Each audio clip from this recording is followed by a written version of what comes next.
I am 2 hours on the nose. Yeah, between. I guess I was thinking you might even be farther out. Sorry. I guess we're gonna start getting started anyway. So we're about 15 minutes behind. We're gonna try to give Porterhouse as much time as he needs. We're not gonna miss one. We run a little 15 minutes late behind that. So I already introduced Porterhouse yesterday, so I'll give you as much time as you can. He's going to talk about building your brand, and especially with YouTube, right? Yep. Have at it, brother.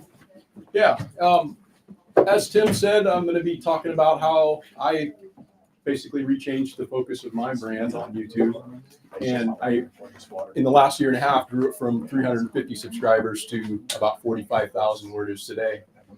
And I think it's actually one of the best ways that if you are an entrepreneur, if you are somebody who's just looking to build community, to be able to reach out and to, bring people into your brand. But I also think that there's a lot of things that have changed in the industry and in social media as a landscape. And I think if you're looking to do that, it's kind of important to know certain things that will maybe kind of help set you in the right direction. Just for a little background, I started in social media in 2012. I started on YouTube, and at the time it was just a place where I went to post pictures of what I was doing. I was running a lot of miles as an ultra runner, and so I'd be out taking pictures, and then I would use that kind of as a creative outlet to come back and edit those pictures, and I'd post a picture a day. And I really never had much of a desire to have that be something that was building my brand. Again, it was just kind of my own selfish endeavor. And over the course of about, 8 years, I grew my channel to about 12,000. I had a number of different brand deals and sponsorships and whatnot. And it was pretty cool for a time. I really enjoyed it. But around 18, I started to kind of question why I was doing it. And to me, it just kind of felt a little inauthentic. And so I was questioning my own motivations. And by 2019, I decided to give that all back. And so I called my sponsors and I said, hey, I'm dipping out. I'm going to just do my own thing and kind of go dark. And I went dark on Instagram for about 2 years. I didn't post anything. But I didn't disappear from social media entirely. About that same time, I also created a YouTube channel called Porterhouse and Teal, which was, again, just another selfish endeavor on my part to be creative and capture what my wife and I were doing on our hike when we started hiking the Pacific Crest Trail.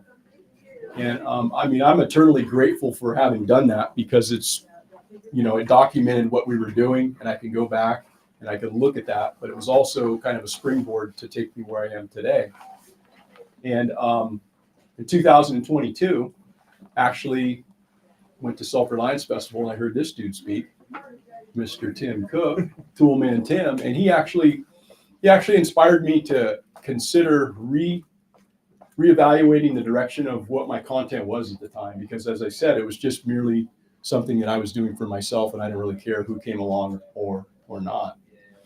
And so having made that kind of transition, but it really only happened when I started driving home. I didn't get that motivation while I was the seed was planted, but it didn't firmly set in until I actually got in my car and had 3 days to drive home back to California. And the one thing that was like really apparent to me was that there was questions that I needed to answer before I started this. And that first question that I needed to answer was something that I'll tell you guys is, if you're interested in doing social media at all, it's probably the most important question that you need to answer, and that's why. Because if you don't know why, you're going to find every reason in the world to do something else with your 24 hours. And you'll find yourself just like I was in 2018, asking yourself why. So before you even commit to going and trying to build your brand, really give that a lot of thought and make sure you're understanding why you're doing it. I will say that it's also super important if you can marry that up with something that you're passionate about, because you can know your reason why, But still, you're going to find other reasons to do something with your time. If you're not passionate about it, you're not going to build that into your life. And in order to be successful at content creation, it's a long-term process, and it's something that you're going to have to find the time for. And it's a lot easier if it's something that you're passionate about. So marry those two things up. I think that's the first place that I needed to go when I decided, hey, I'm going to actually try to change the focus of what I've been doing for the past 10 years on social media and actually try to build a brand. The next thing I would say that's really, really key and really important for anybody here looking to draw people in is know who you're trying to reach. So now we've got the why, but we also now need to know who. Sounds very simple, but I don't know if people really think about that deeply enough. And I'll break it down for you like this. There's probably maybe more than this, but I haven't been able to come up with it. I break it down into 4 groups of people. Each one of those groups of people is going to require a different level of input, and it kind of goes in an escalating scale. That first group of persons or people is you as the content creator. You're just creating it for yourself. You're just doing it for your own selfish ambition, but the level of commitment, the bar of entry is pretty low. It's pretty low impact for you, right? You're just kind of doing your own thing. The next is your family and friends. We've all posted probably for our family and friends, right? But again, they already know and love you, so it's not that big of a stretch. The next group is your community, right? Your subscribers. Again, you have to keep increasing it, so they need to see more of what they came for in the first place, and you need to be a lot more consistently providing them that, okay? But understand those first 3 groups of people, if you're posting exclusively for any one of those first 3, you're not going to grow your brand. The people you actually need to grow your brand with is the people that don't know you. That's who we need to try to reach if we're looking to build that brand. So just understand that and understand how to reach them. How do we reach those people? How do we get them to stop the scroll, right?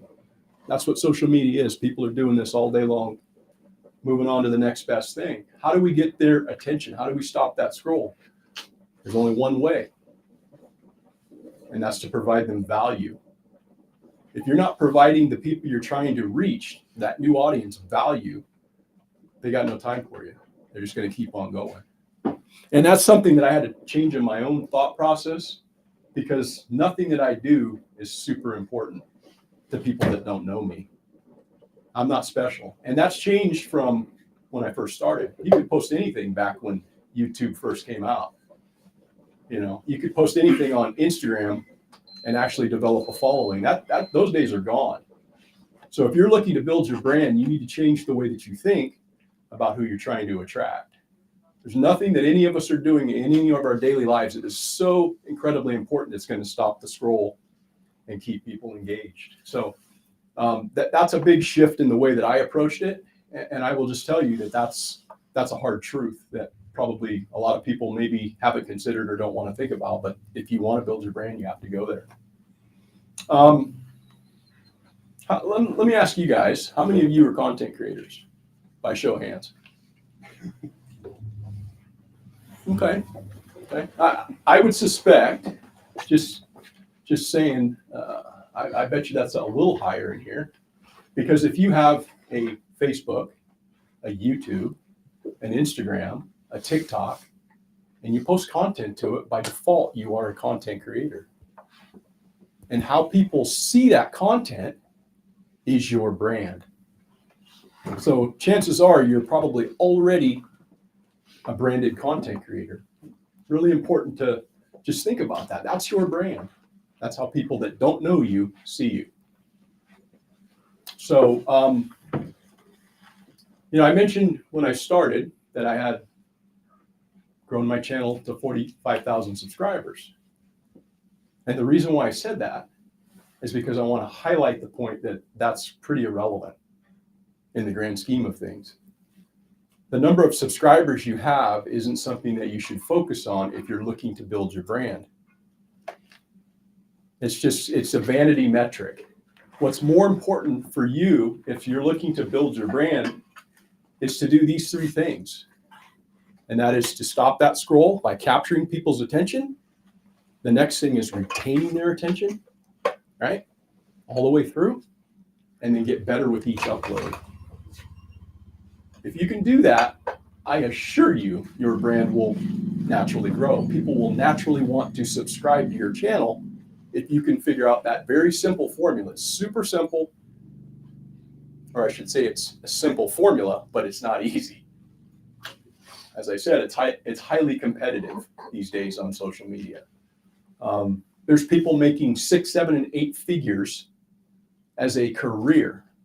Whereas when I started, it was just a place to post silly videos or pictures of your cat, right? It's a different game now, man. There's people making a ton of money, and you have to be thinking, if I want to compete for people's attention, because that's what social media is, you're competing for others' attention, you have to think that way. And that's the focus and change that I had to undergo if I wanted to actually draw people in to see what I was doing.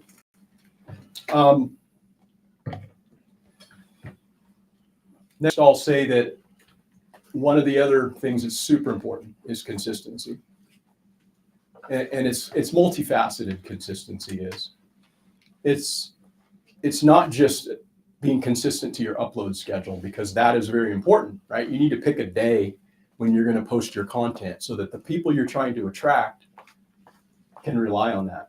Because if I'm somebody that's not very interested in being consistent for the people that are following me, what does that say about my brand? I'm only passively interested in my own brand, so why should you be interested? So pick a day and make sure your upload schedule and you're consistent with that.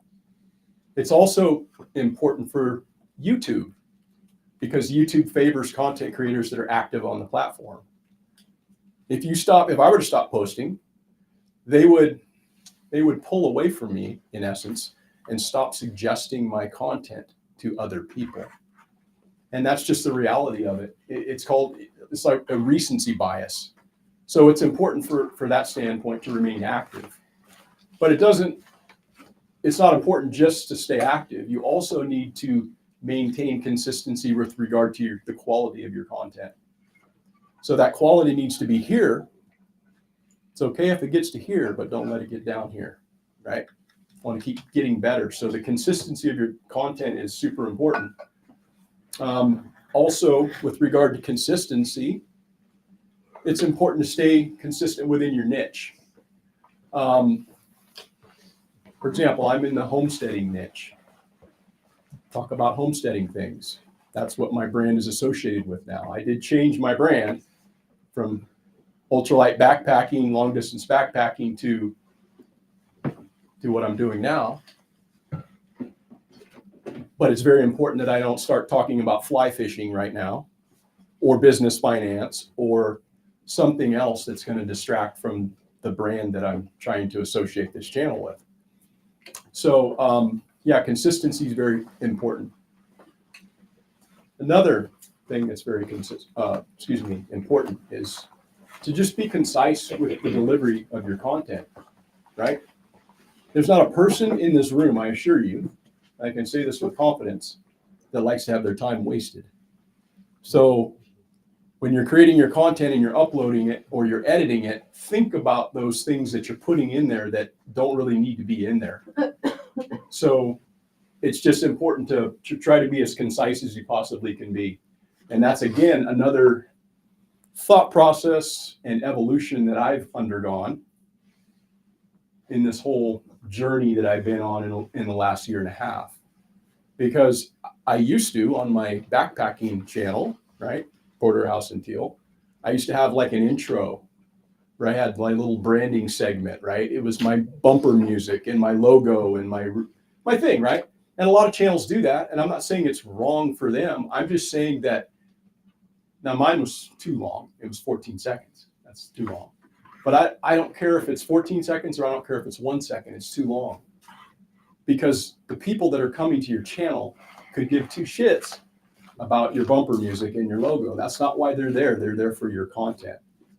And so that's why I just think it's important to really analyze the content that you're putting out so that you're not wasting people's time. It's very important to be concise and deliver, something that they're going to actually feel some value out of. I think it's important to recognize, if you're looking to build your brand, realize that it's going to take time. It's going to be an evolutionary process. You're not going to come in and just have it happen magically. It's going to take time. Anybody that you might look at who's successful in that arena, content creation, have been there for a while. And you're going to experience peaks and valleys, right? There's going to be ebbs and flows to your success. And just realize that all of those content creators that you might admire have been through those peaks and valleys. And you're never going to get to the next peak if you quit while you're in the valley. And just understand you're going to have to keep trying to evaluate how to get better. But it's not like you're not going to experience that. But it's important to know that while you're in that valley, that's the reason why you're going to need to know why. Because if you don't know why you're doing it, like I said when we started, you're going to get down in that valley and you're going to go, why am I doing this? And you'll be right back where I was at, right? Why am I doing this? I'm questioning this whole thing. And then you dip out. So again, it goes back to knowing why, but then realize it's going to take time.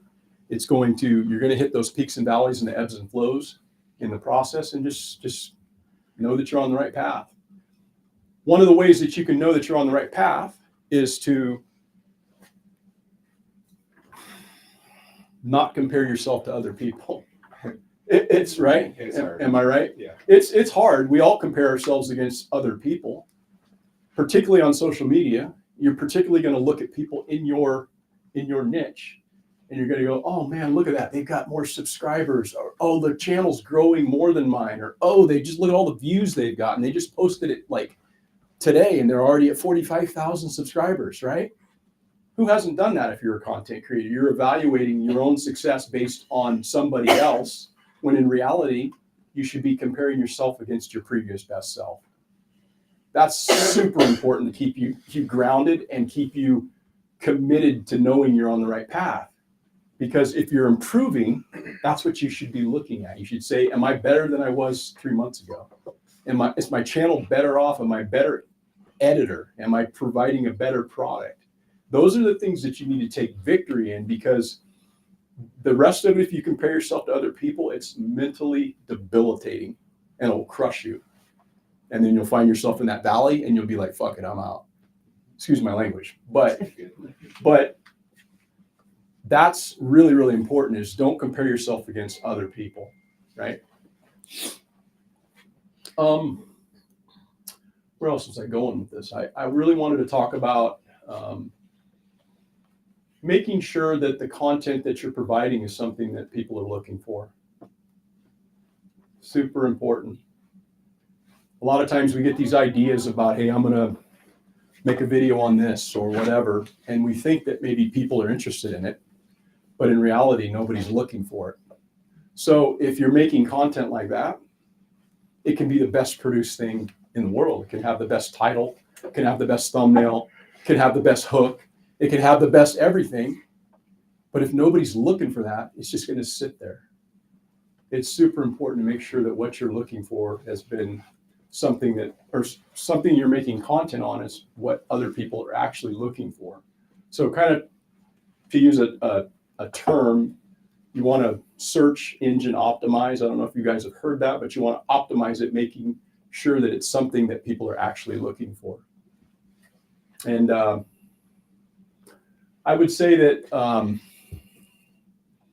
from the standpoint of why that's important is because it'll set you up for this, and it'll set you up for evergreen content. So if you take something that people are searching for, and then you make a video that's well received so that it's watched all the way through, it has a retention that goes this way, instead of when people click on it, it goes like that.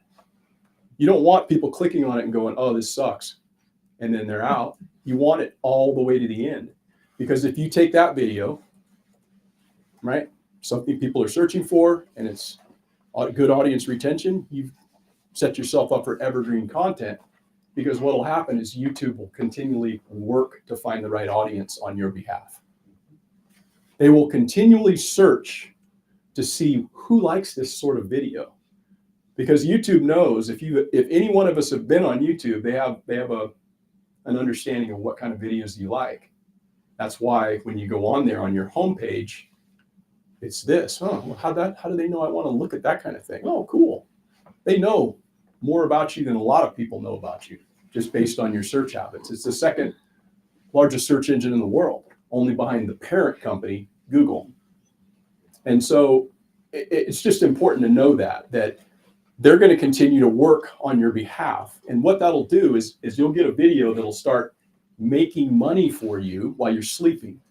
You'll get a video that continues to make money for you and subscribers, bringing in new subscribers, building your brand while you're sleeping. I have videos that I did more than a year ago that are doing that for me consistently. And now if I was to measure my success against other creators, I'd look at my hourly, analytics and say, well, gee, that's not as much as this guy. But I'm looking at myself and I'm going, this video is still killing it for me. I'm methodically chugging along and these videos are just performing. And that's really important. Like I say, just keep focused on yourself. Therefore, you're not going to get distracted by, what others are doing. Here's an example of a recent video. I've got a lot of videos that have actually done this for me, but I've got a recent video where you get your little spike when you first upload it, right? Just the people that are naturally going to be on your channel, little spike. And then all of a sudden it kind of goes flat with respect to how many people are actually watching that video. It just kind of dies, right? And then all of a sudden, when YouTube finds that video with high audience retention, they're gonna boom, these type of people like this length of video, like an 8-minute video, this style of content. When they find that, they're gonna just focus on those people. And then your video hockey sticks. It goes from here to here, starts to take off. And I had a video that I did more than a year ago that just did that for me about a month and a half ago. It's a video on chicken coop cleaning, right? How many videos are out there on chicken coop cleaning? Hundreds. But if you go on YouTube right now and you type in chicken coop cleaning in the search bar, the first video you'll see will be Porterhouse and Teal. And it didn't start there, but I've got a lot of videos that didn't start there that are now there. Sheep tractor, certain videos have performed well for me. And those are the videos you want to try to emulate. You want to try to replicate that sort of thing, because those are the ones that are going to actually build your brand long term. I think that's, a pretty important takeaway. I'm going to check my notes to make sure I'm staying on track with you guys. When you made that video, were you trying to optimize for that, or is that just the audience that found it? I knew it was a video on chicken coop cleaning, but even back then I didn't really understand the importance of having, search engine optimize that. I didn't expect to have that level of success with something that so many people have already created content with. I just figured it'd be another video on chicken coop cleaning that would, there's people that have been doing this for years, that like 7 years ago, 8 years ago, they're, and they've got hundreds of thousands of views. Well, mine's been put to the top of the queue. Here's another example of that. Biochar. Biochar is like it's a thing that people have an interest in. And I did a video on basically explaining everything you need to know about biochar in 7 minutes. I didn't expect that video at all to do well. Quite honestly, I just made the video, but it was so well received by the audience retention. And then like every comment that I get on that video is like, the audience engagement is something that YouTube evaluates as well. So they're paying attention. I'm saying YouTube, but I'm talking about the algorithm or the AI that's evaluating the transcripts and everything about your video. That video went to #1. And now it's been chugging along, and it's about 97,000 views right now for me. And that's my best performing video. It routinely brings in a consistent, just keep chugging along. It was #1. If you would have typed in biochar, it would have been the #1 video you would have seen. But now it's like the third. And what's happened there is somebody else had a video that is now being better received. So YouTube is prioritizing that and bumping mine down in the queue. That's how it works. And I wanted to talk a little bit about how YouTube works, because I think that there's this misconception that people have, because I've heard it. I've heard people say, oh, it's, they don't like red state politics. They're picking on, you're a homesteader. You're talking about the wrong things or whatever. That's where this shirt was born, if you don't know. But I was having a difficult time getting my channel monetized because of, I think it was just a misunderstanding. I had posted some content that somebody probably thought wasn't okay, and they flagged it, and then it got picked up by the YouTube algorithm. And long story short, it took me like 3 different tries to actually get my channel monetized. And I was kind of putting out this campaign that, hey, homesteading is not harmful content. So that's where this came from. But I think a lot of people have a misconception that YouTube's picking on people who have a conservative or a right-leaning viewpoint of the world. And I'm here to say that I'm not saying that Google doesn't have a political agenda and they're not part of the higher thing, right? I'm not going to go down that road, but I am going to tell you that YouTube's primary focus is not your politics. In fact, unless you got 1 million or whatever subscribers, they probably don't even know you exist. Like, everybody with less than 1 million subscribers is insignificant. They don't know who Porterhouse and Teal is. They don't know who anybody of our stature is. All they care about is making more money for YouTube. And the way that they do that is by keeping people on the platform for as long as possible. And so if you are a content creator that can capture people's attention, but even more so, retain their attention throughout the entirety of that video, they're going to like you. And I don't mean like you. I just mean that video is going to get play, because all they care about is running ads. They run ads, and that's how they make money. So I think that's just an important thing that I wanted to put out there, because, like I say, I think people have that perception, and I don't share that perception. Any questions thus far? Have you ever been banned or whatever they call it, like from YouTube? No. Probation. I had a warning. I had a warning for a video I did on a live stream where I was having a live stream with Bobby Spags. And we got into talking about, and it was actually my fault, because I just flexed up, and I was just, like, nah, Biden didn't win that. I was talking about election results, and I basically was disputing whether or not, because I don't feel that he did. I feel that it was stolen. And so, yeah, I got a warning based on that, because I was disputing something that community guidelines say were off limits. And that's just, again, something for us to understand as creators. They're going to have their rules. I'm okay with them posting their rules. I need to follow their rules. I didn't follow their rules. I was okay with the warning. I'm not complaining about the fact that they don't see my viewpoint. I have no problem with rules. It's their house, right? You told me I can't do something in your house. I'm going to follow your rules. So just understand, if you're promoting or you're creating content that is going to keep people on the platform and it's within community guidelines, they are going to love you as a creator. If you can do that, they're going to promote your content. As far as, I actually have I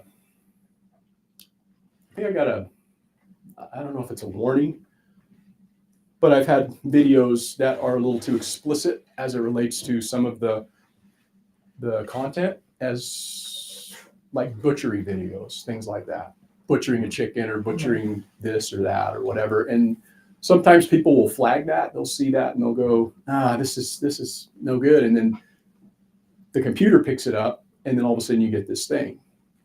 Is there like an expectation when you do videos, because I'm not a content creator, so like, is the expectation that you put like a trigger warning on there or something? I do out of respect, just for the average person. Like, I'm going to be posting a video from a steer that we just butchered like last week. It'll be coming out in like 2 weeks.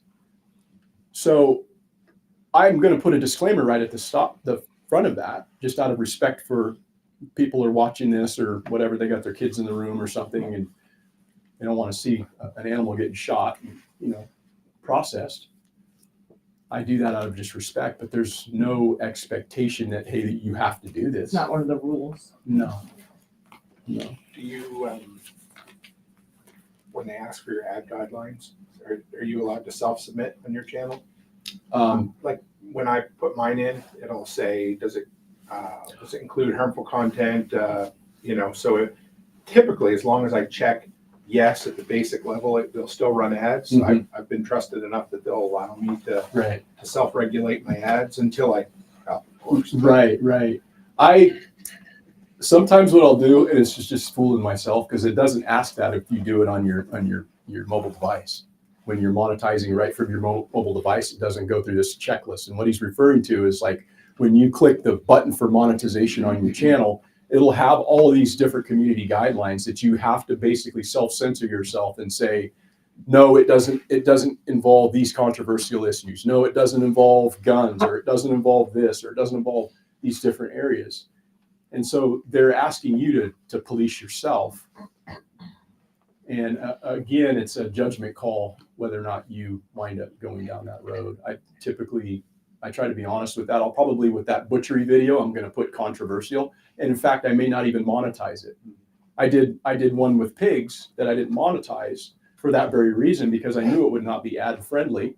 And I didn't really want to red flag it. I was more concerned about allowing people to see that have never seen that. That's my goal. It's not about, oh, I just need to make money all the time. It's about education for me.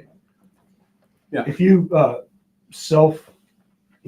one of those things they say it's about firearms, does that automatically demonetize it, or is it just they're only going to show it to ads that advertisers are okay with? Yeah, I think that's, I'm not a guy that posts stuff about firearms, so I can't really speak or any authoritatively of on those that. categories. Yeah, I can't speak authoritatively on that, but my assumption would basically be that yes, there are going to be other certain advertisers that would probably steer away from posting their ads on that sort of thing. It wouldn't necessarily mean that you're going to be ad restricted, but you may get that type of a tag.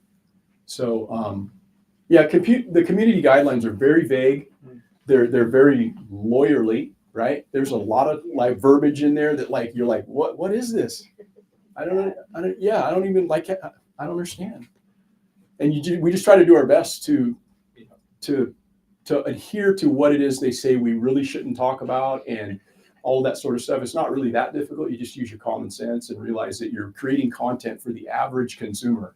Like I say things on my live streams that I would never do for my mainstream. That's a different genre for me. That's a different outlet, my live streams. So that's more of a personal, unedited, unscripted version of me. That's my release right there, right? And I like getting guests on to talk about certain things and all that. I don't put that sort of thing in my content that I'm trying to draw people into the channel. This is one thing I failed to say, but this is going back to when I was referring to the number of subscribers you have isn't really that important. What's more important, quite honestly, than having 50,000 subscribers or even 100,000 subscribers is having subscribers that are engaged with your channel. So I would rather have 1,000 subscribers that when they saw a Porterhouse and Teal video, they went, ooh, I got to watch that.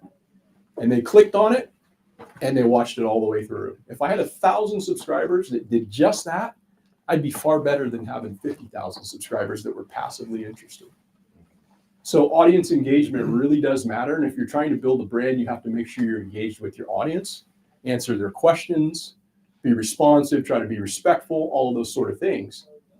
And I just think that's a really important point, because I think there's too much focus on the idea that, oh, I've got this many subscribers and this means something. It really doesn't.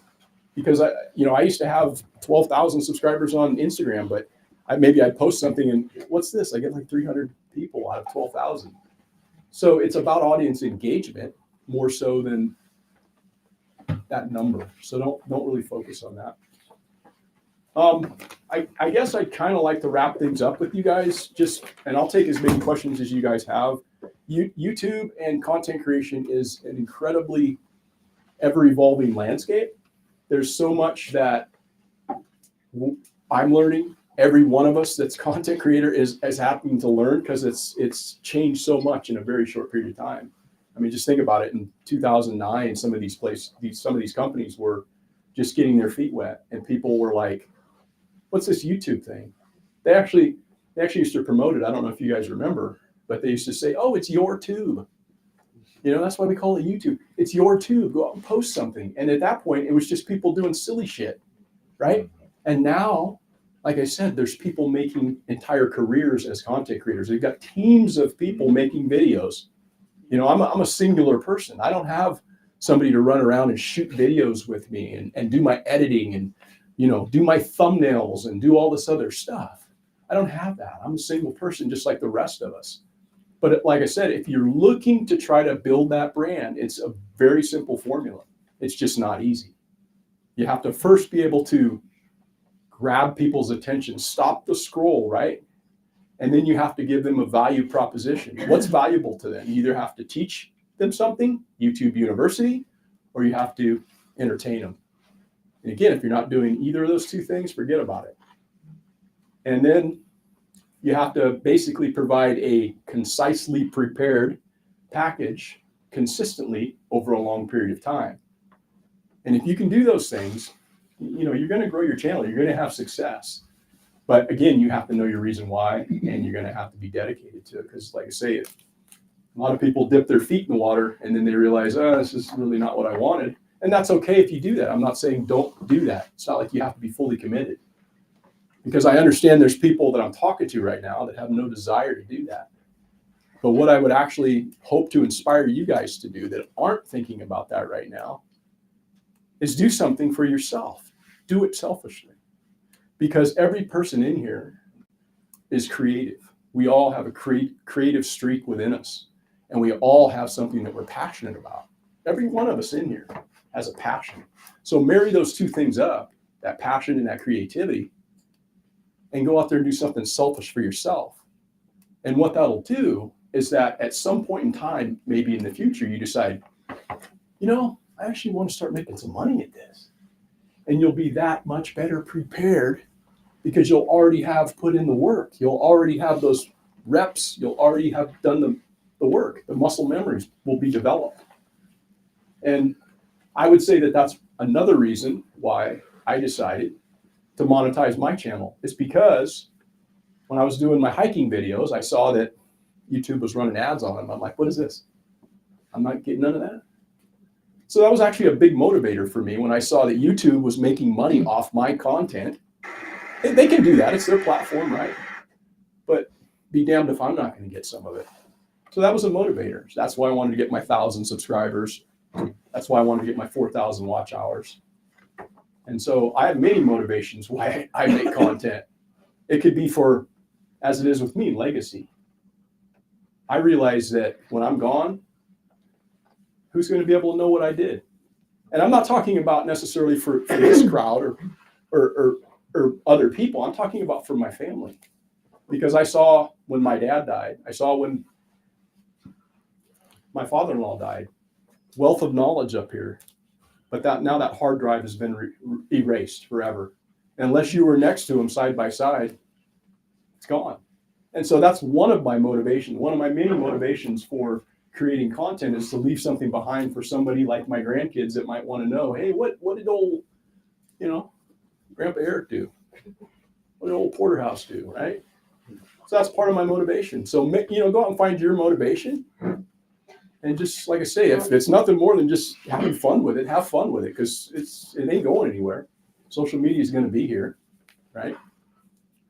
So that's about all I got for you guys. If you got any questions. Yeah.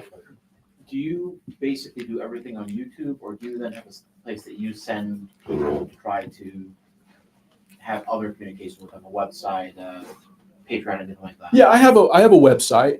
I don't push it too much. I'm not really super committed to the side hustle. It's a part of it, right? Making money is a part of it. It's a way to recoup some of the costs. That's not my main motivation. But yes, we have a website. I have other social media platforms that I engage with, but merely for me, that's just a way to drive traffic over to YouTube, because that's what I'm more interested in actually being a part of, because YouTube has staying power. YouTube is a platform, probably the only platform right now, that you're going to be able to, years from now, derive benefit from something that you did today. They're going to continually show your content. As I said, it's the second largest search engine, and a lot of people go there. And so I use Instagram sparingly. I use TikTok at this point sparingly. I go to TikTok actually to just veg out when I want to just kill some brain cells and get information. You know, it's actually a really good search engine of its own. There's a lot of info on that platform. But again, it's one of those things where they're going to feed you the stuff they want you to get you worked up and get you separated, like we were talking about this morning. Yeah. Right. So yeah, that's what I do with other platforms. Anybody else? Mine was a similar question, but if you had an opinion on sort of like going at one platform versus kind of like spreading, and how much of that is kind of like diluting your attention too much versus like funneling attention to where you want it to go. It's really going to be dependent upon what your workload is. You know, it really boils down to that. I mean, if it's something that you can manage and you're inspired to manage that, I would say do as much as you feel comfortable with. But I have a preference of doing less rather than more, and that's why I'm not putting a bunch of effort in all these other locations. There's another school of thought that you can throw all this stuff out, and you're doing that just to kind of see what sticks, right?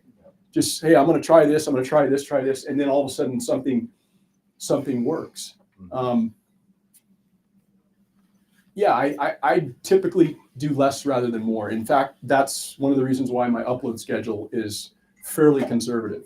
Because as you start, if you get inspired to start and you're going out there and I'm going to do this thing, and you have all these ideas, you're going to be like, oh, I could post two, 3 videos a week. And then the reality sets in with the rest of your life, and then the ideas stop not flowing as much or whatever. And then you have to pull back from being the 3 video guy a week to now you're only doing 1 video a week, or maybe you've run out of ideas. So it's my standpoint has always been to just do 1 main video a week, and it comes out every Saturday morning, 8 o'clock my time, 10 o'clock Tennessee time. So whatever tomorrow is, if it's Saturday, there'll be 1 rolling then too. So, and then I usually do a few shorts. I'll do like 3 shorts a week, just kind of every other day. And then 1 after my main. So I do 1 on Sunday, and then every other day I do a live stream on Monday. And that kind of fills my block. That's a lot, man. That's a lot. Doesn't seem like a lot until you start actually putting in like, hey, this is like, I can't just put any old bullshit out there. I have to actually be thoughtful about what I'm doing. I have to actually try to provide that value. Because if I just put a GoPro on my back and walked around my farm, that'd be easy, just put that up. But who wants to see that? Nobody wants to see that. So maybe some people do. And here's the other thing I'll say is that sometimes you'll see other creators doing stuff like that, but those are established creators. You gotta get your people that just love whatever you do. And there's content creators that have been in business for 10 years and they've got a huge following. So no matter what they post, people go there. It's a whole community thing, right? And they can get up and talk about whatever. And people, you're like, what? 115,000 views for this, right? You can't do that. I can't do that. And so just understand that it's like, it's all relative, and don't compare yourself to those people. Compare yourself against your previous best self. What's the logic behind, like when you go to a channel, it'll show, there's videos, there's shorts, there's lives. Why do they separate it like that? Why don't they just have, this is all the video content you can? Because there's a certain audience for each. I have people that probably only consume my short content because that's what they like to consume. Right. And that's then, more of a TikTok thing. But what about the live stuff? I mean, isn't that the live stuff? Yeah, like it's, there's videos, but if you don't go look at someone's live stream stuff, you won't see. Sure. I mean, why don't they? Sure. Yeah, I don't show everything. I mean, I've actually lost probably more subscribers from my live streams. Yep. When you get on and you start talking about stuff that people don't politically agree with, I look at like how many subscribers I've lost. It's like, but honestly, I don't care because that's my creative outlet. I'm going to provide you value over here and you can hang out over here, but I'm still going to have to do what I need to do to make this fun for me. You see, it's not all about just the people that you're trying to please, because if you're pleasing them and you're not pleasing yourself, you please no one, because you're going to be like, why am I doing this? This is stupid. I don't like it. I hate it. So that's what I'm doing in my channel. That's my little outlet right there, is that live stream where I can get on and just say whatever I want to say and talk to people and meet people. That's the fun part about the job to me, because I don't have to edit that. The part that's not so fun all the time is going out there and saying, hey, what content am I going to make today that can help people? I really enjoy teaching. I enjoy helping people, and I don't mind giving that information away. I don't want to do it completely without getting some compensation. So that's why I wanted to monetize my channel. But yeah, it's I don't know. Did that answer your question, Phil? Yeah, I guess I don't consume enough of it to understand the difference between, to me, it's all video, right? Sure. Whether it's live or edited or. Sure. But see, here's the thing. Like, some people want to actually sit down and watch an 8-minute video. Some people want to listen to an hour-and-a-half live stream, just walking around in the garden and doing their thing, right? It's a different Right. setting. Is for that the different people. segregation? I mean, so live is considered to be longer. Generally unedited? speaking, yes. Generally Yeah. speaking, lives are going to be, some kind of a longer form content, and your videos are going to be, however long they can be up to an hour or more as well. Right. But typically it's anywhere. The videos are more showing things, or more it's like educational, where the live is more discussion or interviews, or. it can be both, quite honestly. It just depends on how you want to do your channel. You can do anything you want to do. But typically what I found with like shorts viewers is they have a much shorter attention span. Right. They're not really there for any meaningful learning. They're just kind of like, oh, hey, haha, that's cool. Right. Look at that, chicken's pecking a steak or whatever, Right. and then they're off. But, Right. at least it draws eyes to your brand. And here's another thing I'll say is that's why your quality of content is so important, because what you don't want is, you don't want to clickbait people and get them to your channel, and then they go, oh yeah, this is cool. No, it's not cool. And then that sets a tone and taste in their mouth for, I'm never going to want to watch that dude's stuff again, because he burned me last time. He makes stupid videos or lame content.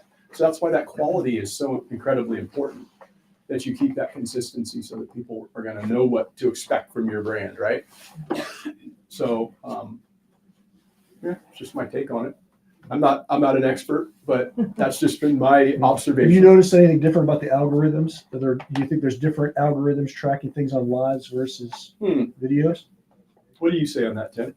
For sure. Yeah. And that's part of the, I don't know. No, it's fine. It's part of the segregation of things as well, because they're able to push live stream content to those who want live stream. But it also works for us as content creators, because what was happening was all your numbers were becoming jumbled. So like a good click-through rate for an 8-minute post, could be 5 to 10%. My lives have a click-through rate of like 0.5% or 1%. Mm-hmm. And so you really had no way to break the numbers down like you would do, John, with certain stocks, that sort of thing. Mm-hmm. So once they started separating them, it became much easier to know this is what's working, this isn't what's working. And a short form person, a short form viewer, probably not coming over to your long form. Mm-hmm. Now some folks you might grab from your medium content to your lives, but overall, most people are going to be an individual consumer of just that thing. Mm-hmm. So Are they only promoting the live stuff when it's live? Or- No, no. not at all. Go ahead. It's just like the other content, Okay. right? It depends on how, what your transcript is, because all of that stuff is read by, your descriptions. Mhm. That's going to determine what type of content this is. And then they're going to serve that to people that like to see that sort of thing. It's going to show up on their homepage, and they're either going to go, oh, what's this Porterhouse and Teal thing? Oh, let me click on it. Oh no, this dude's lame. And then they're gone. Right. But to backtrack what Tim was talking about, he was referring to click-through rate. And basically, if you don't know what that is, click-through rate is how many people out of 100 actually click on your thumbnail. So your thumbnail is going like, people are doing this, right? And then they see your thumbnail. If they see it for 1 second, that's called an impression. That's going to let you know if YouTube is actually showing your content to people. you can look at your impressions and go, oh yeah, people are actually getting a chance to see this. YouTube's showing it to people, but my click-through rate sucks. Why is that? Because you haven't been able to grab their attention. Your title and your thumbnail aren't working well enough to get people inspired enough to click. So that 3 or 5% he was talking about, if I had a 5% click-through rate, that's actually not bad. Consider that. That's actually not bad. That only means that 5%, 5 people out of 100 decided to stop and actually click on my video. That doesn't even include that they haven't watched it all the way through, because they might click on it and go, oh no, this is bullshit. Gone. So that's why it's super important to not only grab their attention, right? But then you have about 3 to 8 seconds once they click on your video to set the hook. You know, boom, set the hook. Oh yeah, okay, check it out. Because a lot of people will click on it and go, oh no, see ya. But you can set that hook, and you have about a 3 to 8 second, because people's attention is doing this. And then you have to deliver in a concise format throughout the entirety of your video. And like I said, if you can do that, then YouTube's going to see that and go, oh, people like this. Let's keep serving this to people until we find the right audience. And then it's like, Go. Time for one more there. okay. So growing up back in the days where you had landlines and Yeah. rotary phones, and now social media comes up, like how did you get from not knowing anything about social media to getting on there and editing your own videos and stuff like that? A curiosity, Yeah. for one. I mean, like, did you feel like, oh my gosh, I don't even know what I'm doing? No. And I'll tell you why. It's because I had kids. And it's not Oh. because my kids showed me how to do it. It's Yeah. because I had kids and I realized, oh, we should probably get a computer, because this shit ain't going away. Yeah. And so we got a little old crappy computer from my wife's mom. And it was, dial up and the whole thing. And I started playing around on it. And it's not like I'm a computer guy, because I'm terrible at computers, quite honestly. But I know that technology's not going away. So you had to. And so I just Yes. mentally made that shift. I'm not like saying, oh, I don't, want that. I embraced it early enough on. Plus I have a curiosity for creativity. And so this, like I say, social media is a perfect venue for that. One more thing, and then I guess we can wrap it up. But I started, when I did my channel for hiking, one of the people that probably many of you know that I used to watch was Dixie, Jessica Mills, right? Well, there was also another guy, another creator, who was just about as influential at the time, and his name was Darwin on the Trail. And I started watching him because he made good videos, and he was hiking the PCT and all of that, right? Well, he had a tattoo on his arm right here that said create. It was just that. It just said create. And he's the one that actually inspired me to document what my wife and I were doing on the PCT. And I just thought, what a great idea. How incredible of an idea is that? I hadn't considered that at the time, but having watched him and watching his videos, that's what inspired me to create the Porterhouse and Teal channel. And that's what that tattoo inspired me to become a creator in the first place, from the standpoint of making videos on YouTube. And I'm eternally grateful, not only because it gave me that jump start to when I did get the push from Tim to make that final leap to like, hey, I'm going to start making some money at this. I was already ahead of the game. I already had apps on my phone. I already had all this other stuff. It wasn't like I had to start at zero. I was already there. I mean, I just took my creative and then just transitioned it into something else. And like I say, that's kind of how I got my start on it and everything. But We have one question. Can I ask real quick? No. Yeah, sure, go ahead. I'm rolling my eyes, online audience. Yeah. Any tip for coming up with content when you are out of ideas? yeah. I mean, you can go on the YouTube search bar and basically just type in what you're considering possibly making content on, and that'll kind of give you that algorithmic priority of what the thing is you're looking for.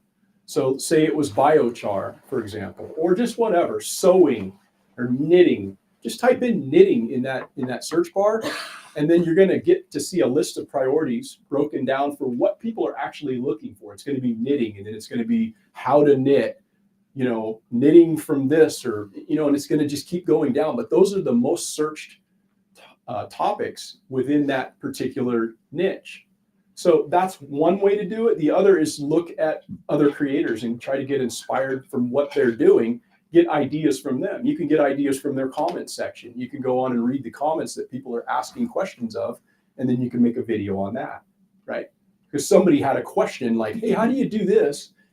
And see if that content creator actually responded to them in a way that makes sense. Here's one last thing. You might be able to speak to somebody in a way that they're receiving it that they've never heard before. Even though I made content on biochar and there was multiple videos out there, for some reason that one video that I made spoke to people in a way that they had never heard before. And I broke it down in such a simplistic way that they were able to absorb it and it made sense. So that's your job as a creator, because there's somebody out there to hear your message, somebody out there that's going to respond to the way that you're communicating. And so just realize there's somebody out there for you, even though there's millions of people that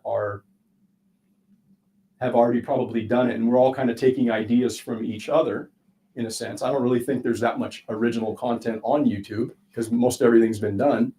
We're just putting our spin on it and our flavor, and just be yourself, be authentic to who you are. And I think people respond well to that. Hope that answered your question. Was that my wife asking that question? Thanks, Eric. Yeah, right on. Yeah, man. Yeah. All right, so we're ready for lunch. 12:30 it starts, so we're pretty close. And then I guess I'm speaking. I think Rebecca doesn't know this yet, but I think we're going to do it up the hill, unless it's absolutely way too hot. But as it stands, we're going to do it under Taj Mahal up there. So. Ooh, it's going to be sweaty. It could be. And if it's way too hot, then we'll come back in. But it's a really nice place to speak. Yeah, right on. Well, I'm at the point where I can all follow my brain and I'll start doing stuff and all that. How you doing? Like these guys are always Good to trying have to make more content. Yeah. We try. I It's know, up to you. they try. You know? I mean, but it's hard and I think I need to do. Yeah. Starts. And that's it. And like, I don't really do Teams calls and teach them all day long.